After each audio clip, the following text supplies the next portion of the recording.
नमस्ते, आप सभी का मेरे चैनल में स्वागत है। मेरा नाम हर्षिका है। हमारी आज की न्यू पिक का कार्ड रीडिंग है कि आपकी शादी कब होगी, किससे होगी और कैसी होगी। ये वीडियो शुरू करने से पहले मैं आपको एक स्पेशल बात बताना चाहती हूँ कि मैं बहुत ही जल्द एक टैरो रीडिंग का कोर्स स्टार्ट करने वाली हूँ नेक्स्ट मंथ 18 को, जिसकी ऑनलाइन क्लासेस होंगी। आप में से जो भी इंटरेस्टेड हैं टैरो रीडिंग सीखने के लिए, वो रजिस्ट्रेशन करवा सकते हैं। तो चलिए शुरू करते हैं रीडिंग को। तो हमारे पास 3 ऑप्शंस हैं। ऑप्शन नंबर 1 जैसे कि आपको दिख रहा है, number 3 is a number of trinity consciousness. Option number 2 यानी कि 5 is a number of change. Option number 3 2, so the 2 is a number of balance and union. So यहाँ पे 3 नंबर्स हैं। आप इन तीनों नंबर पे मेडिटेट कीजिए, या फिर इनमें से जो भी आपका लकी नंबर है या फिर एक सोल पथ नंबर है, आप उसे चुन सकते हैं। चलिए शुरू करते हैं। जिन्होंने 3 को चुना है कि आपकी शादी कब होगी, किससे होगी और कैसी होगी, या फिर कैसी रहेगी आपकी शादी। जिन्होंने ऑप्शन नंबर 3 को चुना है, आपकी जो शादी है, सबसे पहला कार्ड ही आपके पास 3 ऑफ पेंटिकल आया है। यानी कि आपकी जो शादी है बेसिकली किसी ऐसे पर्सन के साथ होंगी जो बहुत ही ज़्यादा वर्काहोलिक होंगे, जो काम में बहुत ही ज़्यादा फोकस्ड हैं, जिनके अंदर अपने खुद के क्रिएटिव पैशन हैं। कोई आर्टिस्ट हैं, कोई पेंटर हैं, कोई म्यूजिशियन है, या फिर कोई डिजिटल वर्क करते हैं, कंप्यूटर्स का काम करते हैं। एक ऐसे पर्सन के साथ आपकी शादी होगी। और यहाँ पर जो आपकी शादी है वो बेसिकली मुझे कोर्ट में होती हुई ज़्यादा नज़र आ रही है, या फिर कोर्ट में या चर्च में, या फिर किसी पादरी के सामने जैसे कि कोर्ट में, या फिर किसी मजिस्ट्रेट के सामने होगी आपकी शादी। और ये जो शादी होगी ये किसी ऐसे पर्सन के साथ होगी जिसके साथ आपका पास्ट लाइफ कनेक्शन होगा, या फिर जिसके साथ आप बहुत टाइम से रिलेशनशिप में हैं, या फिर आप एक सेपरेशन फेस में हैं। तो फॉरगिवनेस वाला कार्ड आया, यानी कि इस पर्सन को आप एक माफ़ी देंगे तभी आपकी शादी होगी। जिस पर्सन से आप शादी करने वाले हैं ये पर्सन एक परफेक्ट पार्टनर नहीं होंगे। I am sorry to say that, but ये एक परफेक्ट पार्टनर वाला कार्ड नहीं है। वो पर्सन हो सकता है कि इमोशनली इमेच्योर हो, या फिर उनके अंदर कमियां हो, यानी कि हो सकता है उनको इमोशनल कोडिपेंडेंसी हो, एडिक्शन हो, किसी तरीके का नशा करते हो, या फिर उनके पास्ट में कोई कार्मिक रिलेशनशिप चल रही हो, या फिर वो बहुत ज़्यादा झूठ बोलते हो। तो ये एक ऐसे पर्सन होंगे जिन्होंने आपको धोखा दिया होगा, या फिर किसी तरीके से आपको हर्ट किया होगा। यहाँ पे आपकी शादी उनसे तब होगी जब आप उन्हें दिल से माफ़ी दे देंगे, जब उनके प्रति आप सारा गुस्सा निकाल देंगे और जब उन्हें माफ़ कर देंगे, तब आपकी शादी होगी। यहाँ पे लव मैरिज होगी, और जिस पर्सन के साथ आपकी शादी होगी उसके साथ आपका पास्ट लाइफ कनेक्शन होगा। वो आपके सोलमेट होंगे, यानी कि एक ऐसा रिलेशनशिप जिससे आपने मैनिफेस्ट किया है, जिसके लिए आपने प्रेयर्स करी हैं, मेडिटेशन करी है, एफ्रीमेशंस करी है, जिसको आपने चाहा है। आपकी पसंद की शादी, और बहुत ही ज़्यादा मुश्किलों के बाद ये शादी हो रही है। मतलब बहुत ही ऐसी शादी नहीं है कि बहुत आराम से हो रही है, नहीं, बहुत ज़्यादा मुश्किलों का सामना किया है, सेपरेशन फेज़ का सामना किया है, बहुत ज़्यादा इमोशनली रोलर कोस्टर का, रनर चेज़र फेस, ये सब चीज़ों का सामना करने के बाद ये पर्सन आपके पास वापस आएंगे, माफ़ी मांगेंगे, और आप जब उन्हें दिल से माफ़ करोगे तब आपकी उनसे शादी होगी। क्योंकि यहाँ पर डिसीज़न कार्ड है। ये आपकी जो शादी है वो आपके डिसीज़न पे डिपेंड करेगी कि आप क्या डिसीज़न लेते हो। क्योंकि हो सकता है कि शादी करने की वजह से आपकी फैमिली आपका साथ ना दें, या उनकी फैमिली आपका साथ ना दें, तो एक बहुत ही बोल्ड डिसीज़न होगा आपका और उनका कि हाँ, हम दोनों को साथ रहना है, हम दोनों को शादी करनी है। क्योंकि इस शादी के ख़िलाफ़ काफ़ी ज़्यादा लोग होंगे, डिफरेंसेस होंगे आपके बीच में, एज का, कम्युनिटी का, रिलीजियन का, या प्रोफेशन का, किसी भी तरीके का डिफरेंसेस हो सकता है। यहाँ पर डिसीज़न होगा कि हाँ, हमें शादी करनी है। और दूसरी बात ये अपॉर्चुनिटीज़, ये जो पर्सन है ये बहुत ज़्यादा सोचेंगे, आप बहुत ज़्यादा सोचेंगे इस रिलेशनशिप के बारे में। ये पर्सन बहुत ज़्यादा सोचेंगे, बहुत बहुत सोचने के बाद आप दोनों के बीच में कम्युनिकेशन होगा, और आपका इस पर्सन के साथ एक रीयूनियन होगा। तो ये एक ऐसी शादी होगी जिससे आपने सोच समझ के करी होगी, या फिर इस पर्सन ने बहुत ज़्यादा सोच समझ के करी है। तब ऐसा नहीं है कि जल्दबाजी में कोई फ़ैसला ले लिया, या इमोशनल हो गए तो आपने कोई फ़ैसला ले लिया, या फिर फैमिली का प्रेशर आया। नहीं, आपकी शादी आपकी मर्ज़ी से और बहुत ज़्यादा सोच समझ के करी गई शादी होगी।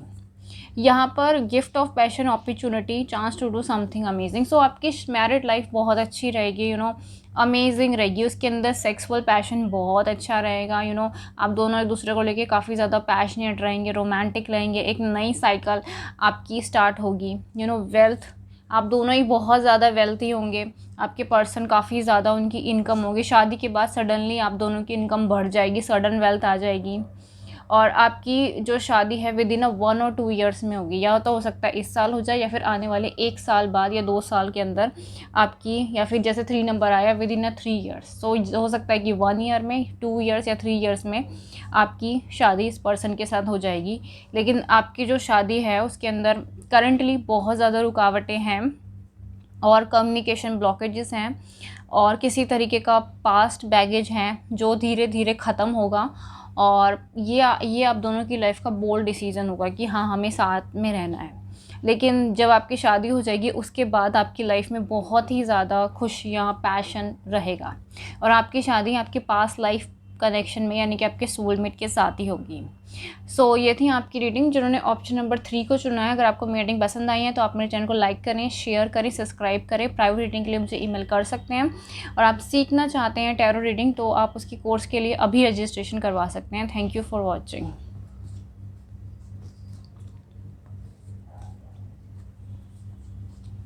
अब देखते हैं जिन्होंने ऑप्शन नंबर 2 को चुना है, यानी कि 5 को चुना है, कि आपके जो आपकी शादी किससे होती है और कब होती है। सो जिन्होंने ऑप्शन नंबर 5 को चुना है उनके लिए है, पहला जो कार्ड है रिजॉल्विंग द कॉन्फ्लिक्ट्स, यानी कि आपके और आपके पर्सन के बीच में, जो आपके फ्यूचर हस्बैंड या वाइफ है, उनके बीच में बहुत ज़्यादा आपका कॉन्फ्लिक्ट्स चलेगा, लड़ाई झगड़े आपके उनके साथ होंगे। एक ऐसा होगा कि आपकी शादी एक ऐसे पर्सन से होंगी जिसे इमोशनल कम्युनिकेशन करना नहीं आता। मतलब वो अपने इमोशंस को वर्ड्स में बता नहीं सकते। वो आपको लेके बहुत ज़्यादा इमोशनल होंगे लेकिन बोल नहीं पाते होंगे। प्यार करते होंगे लेकिन उसका इजहार कैसे करना है ये उन्हें नहीं आता होगा। प्लस इस पर्सन ने बहुत ज़्यादा गलतियाँ करी होगी आपको, मतलब छोड़कर कभी चले गए होंगे, अबंडन कर दिया होगा या आपका दिल तोड़ा होगा। ये बहुत सी प्रॉब्लम्स होगी। सो सबसे पहले आप दोनों के बीच में उन प्रॉब्लम्स का सल्यूशन निकलेगा। आप दोनों एक दूसरे को अंडरस्टैंड करोगे, कंपैशन रखोगे, एम्पैथी रखोगे एक दूसरे के लिए, तब आपका रिलेशनशिप वर्क होगा। तो आपका रिलेशनशिप ऐसा नहीं है कि आप मिलें, प्यार हो गया, शादी हो गई, नहीं। It's a long term thing, लंबा टाइम लगेगा आपको। और दूसरा जो एनर्जी है वो है मून एनर्जी। तो मून की एनर्जी बहुत ही स्ट्रॉन्ग है। सो इस पर्सन के चार्ट में मून प्रोमिनेंट हो सकता है। सो यहाँ पर आपको इंट्यूटिवली पता लग जाएगा, आपकी इंट्यूशन बोलेगी कि यही वो है। आपको कोई दूसरे की गाइडेंस की ज़रूरत नहीं पड़ेगी। आपका इंट्यूशन जो आपकी पावर है वो बोल देगी कि यही वो पर्सन है। अब आप अपनी इंट्यूशन की बात मानते या नहीं मानते ये आप पे डिपेंड करेगा। क्योंकि इस रिलेशनशिप में आपको बहुत डर लगेगा और इस पर्सन को भी बहुत ज़्यादा डर लगेगा। एक अनकॉन्शियस फियर होगा बहुत ज़्यादा कि आप दोनों सेपरेट हो जाओगे, उनकी कहीं और शादी हो जाएगी, आपकी कहीं और शादी हो जाएगी, ये रिलेशनशिप ख़त्म हो जाएगा। एक दूसरे को खोने का बहुत ज़्यादा डर लगेगा और डाउट्स होंगे कि ये वो पर्सन है या नहीं है। सो यहाँ पे इंट्यूशन को चुनना होगा। अगर आप अपने फ्यूचर हस्बैंड या वाइफ से मिलना चाहते हैं तो इंट्यूशन को चुनिएगा। दूसरा जो कार्ड है द डिसेप्टिव कार्ड। तो यहाँ पे डिसेप्शन होगा। बहुत टाइम तक आप लोगों को लगेगा कि पता नहीं मैं किस कनेक्शन में हूँ, किसके साथ कोई फ्यूचर है भी या नहीं है, जिस रिलेशनशिप में रहूँ नहीं रहूँ, ऐसा ही चलेगा। बहुत टाइम तक ये चीज़ें चलेंगी और आपके जो पर्सन होंगे वो बोल नहीं पाएंगे और अपने चेहरे पर एक मास्क लगा के रखेंगे और अपनी ट्रू फीलिंग्स आपको लंबे टाइम तक नहीं बताएंगे। लेकिन ये जो रिलेशनशिप है द एम्प्रेस कार्ड, बहुत ही ज़्यादा खूबसूरत रिलेशनशिप होगा। आज जब यानी कि जब आपके बीच में ये रिसोल्यूशन हो जाएगा, क्योंकि एक टाइम तक ही चलेगा। मतलब ये जो कॉन्फ्लिक्ट्स चल रहे हैं, डिसेप्शन चल रहे हैं, ये सेपरेशन चल रहा है, ये एक टाइम तक ही चलेगा। एक टाइम बाद जब ये हो जाएगा, मतलब ये सेपरेशन फेस एंड हो जाएगा, तब जब आप दोनों की शादी होगी तो आपकी शादी बहुत ही खूबसूरत होगी। अबंडेंस मैरिज, एक ऐसी शादी जिसमें बहुत ज़्यादा लग्जीरियस रिसोर्सेज होंगे, बहुत ही खुशियों भरी आपकी ज़िंदगी होगी। सो ये सब चाहने के लिए आपको ट्रस्ट रखना होगा, इस रिलेशनशिप में भरोसा रखना होगा, क्योंकि ये रिलेशनशिप अप एंड डाउन से जाएगा और आपके अंदर के डर और इंट्यूशन के बीच में हमेशा झगड़ा रहेगा कि ये वो है या नहीं है। या फिर मुझे वेट करना चाहिए या मूव ऑन करना चाहिए, डर लगा रहेगा इस पर्सन को लेके। लेकिन जब आप अपनी इंट्यूशन को चुनेंगे तब आपको चेंज देखने को मिलेगा। So with in a next few weeks आप में से कुछ लोगों की शादी आने वाले 2 या 3 हफ्तों में हो सकती है, या फिर 2 या 3 हफ्तों में आप इस पार्टनर से मिल सकते हैं जिनके साथ आपकी शादी होने वाली है, या फिर आप फर्स्ट टाइम इनसे मिलेंगे, या फिर आपका इनके साथ रीसोल्यूशन होने वाला है, यानी कि कम्युनिकेशन होने वाला है 2 या 3 हफ्तों में। सो गिफ्ट, ये शादी या इस पर्सन का आना आपकी लाइफ में ये गिफ्ट है, क्योंकि इस पर्सन के साथ आपका एक सोल कनेक्शन होगा। द 9 ऑफ कप्स, तो ये आपकी ड्रीम वेडिंग होगी, जैसा भी आप चाहते हैं वैसी ही आपकी शादी होगी। अगर आप चाहते हैं कोर्ट में शादी हो तो कोर्ट में शादी होगी। अगर आप चाहते हैं कि एक बिग फैट वेडिंग हो जिसमें सारे ट्रेडिशन कल्चर हो तो वैसी आपकी शादी होगी। सो यहाँ पे आपकी ड्रीम्स और मैनिफेस्टेशन वो करिए कि जैसा आप ड्रीम देख रहे हो, जैसा आप मैनिफेस्ट करना चाहते हो, आपकी शादी बिल्कुल वैसी ही होगी। सो ये थी आपकी रीडिंग जिन्होंने ऑप्शन नंबर 2 को चुना है। अगर आपको रीडिंग पसंद आई है तो आप मेरे चैनल को लाइक करें, शेयर करें, सब्सक्राइब करें। प्राइवेट रीडिंग के लिए मुझे ईमेल कर सकते हैं, और अगर आप सीखना चाहते हैं टैरो रीडिंग तो उस कोर्स के अंदर आप रजिस्ट्रेशन करवा सकते हैं। Thank you for watching.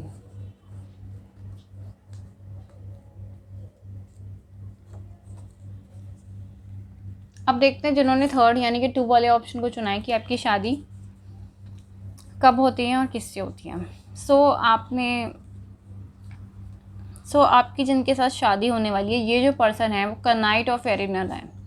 आपके बहुत अच्छे दोस्त हैं, ट्रस्टवर्दी पर्सन है, अंडरस्टैंडिंग, डिवोटेड एंड फनी। एक ऐसा पर्सन होगा जो आपको बहुत ही ज़्यादा अंडरस्टैंड करता है। एक ऐसा पर्सन होगा जो आपके लिए बहुत ज़्यादा डिवोटेड है, फ़नी है, बार बार जोक्स करता रहता है, अपने आसपास वाले लोगों को खुश रखता है, बार बार मजाकिया टाइप का पर्सन, और आपका बहुत अच्छा दोस्त। ये जो पर्सन है ये आपको बहुत टाइम से ऑब्जर्व करेगा, यानी कि ये एक तरीके का स्टॉकर है। ये कंटिन्यूसली आपको स्टॉक करेगा, सोशल मीडिया पे, फेसबुक पे, व्हाट्सएप पे कंटिन्यूसली देखता रहेगा कि आप क्या कर रहे हो, आपकी लाइफ में क्या चल रहा है और क्या नहीं चल रहा। और दूसरी बात ये कि ये जो पर्सन है ये एक डिस्टॉर्टेड मास्कुलिन की एनर्जी में होगा। जब आप इनसे मिलेंगे, फर्स्ट टाइम आप मिले, तब इनकी जो एनर्जी होगी वो एक डिस्टॉर्टेड मास्कुलिन की होगी, यानी कि वो फाइनेंशियली बहुत ही ज़्यादा पुअर कंडीशन के अंदर होंगे, फैमिली का प्रेशर हो रहा होगा, इमोशनल को डिपेंडेंसी होगी, बहुत ज़्यादा डरे हुए होंगे, एडिक्शन होगा, और उस टाइम पे ये आपके लिए स्टैंड नहीं ले पाएंगे और आपसे दूर भागने लगेंगे। एक सेपरेशन फेस आ जाएगा। लेकिन कुछ टाइम बाद ये जो पर्सन है आपके लिए डिसीज़न लेंगे। अब ये कुछ टाइम कुछ लोगों के लिए वीक्स में है, मंथ्स में है, ईयर्स में है।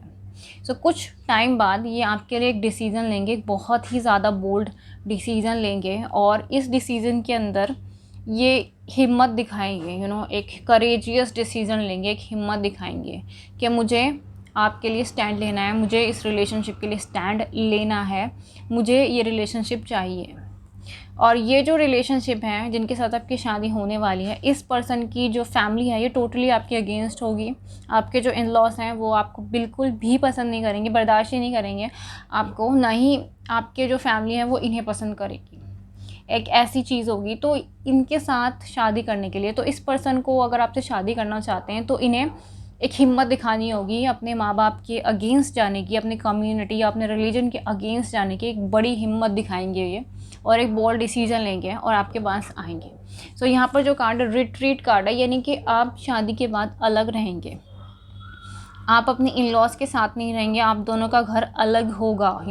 कभी कभार मिलना होगा, अदरवाइज़ क्योंकि अगर आप उनके साथ रहते हैं तो आपको जीने नहीं देंगे। सो आपकी शादी ऐसी होगी कि जो बहुत ही आइसोलेट होगी, जहाँ पे इतना ज़्यादा फैमिली का इन्वॉल्वमेंट नहीं होगा, क्योंकि अगर इन्वॉल्वमेंट हुआ तो झगड़ा होगा, बहुत ज़्यादा झगड़ा होगा, ये मैं पहले बता रही हूँ। अगर आप चाहते हैं कि आपकी बिग फैट वेडिंग होगी, आपके पेरेंट्स पे आए, उनके पेरेंट्स पे आए, सारे रिश्तेदार हुए, तो बहुत बड़ा झगड़ा होगा।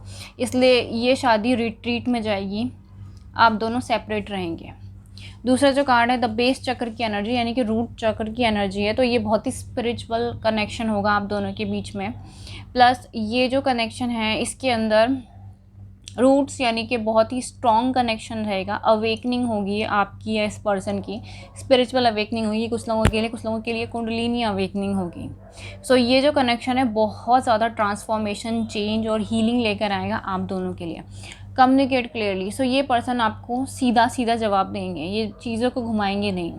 शुरू शुरू में हो सकता है कि ये आपसे दूर भागें या स्टॉक करें, लेकिन एक टाइम आएगा ये आपको सीधा सीधा जवाब देंगे कि मैंने ये डिसीज़न लिया है और मैं आपसे शादी करना चाहता हूँ, आप मुझसे शादी करेंगी या नहीं करेंगी। और सीधा सीधा बताएंगे कि इनकी फैमिली नहीं मान रही और वह नहीं मान सकती। तो जो भी होगा ना, एकदम क्लियर कम्युनिकेशन होगी, उसमें कुछ प्रॉब्लम्स नहीं आएंगी। एक्सपेक्टेशंस, सो जो भी आप इनसे एक्सपेक्टेशन कर रही हैं, शायद ये पर्सन वैसे नहीं है, ये उनसे अलग है। या जो भी आप अपनी शादी के लिए एक्सपेक्टेशन कर रही हैं, उनसे चीज़ें जो रियलिटी है वो अलग होगी। ये थी आपकी रीडिंग जिन्होंने ऑप्शन नंबर 2 को चुना है। अगर आपको रीडिंग पसंद आई है तो आप मेरे चैनल को लाइक करें, शेयर करें, सब्सक्राइब करें, और प्राइवेट रीडिंग के लिए मुझे ईमेल कर सकते हैं। और अगर आप इंटरेस्टेड हैं टैरो रीडिंग सीखने में तो उनके कोर्स के लिए रजिस्ट्रेशन करवा सकते हैं। Thank you for watching.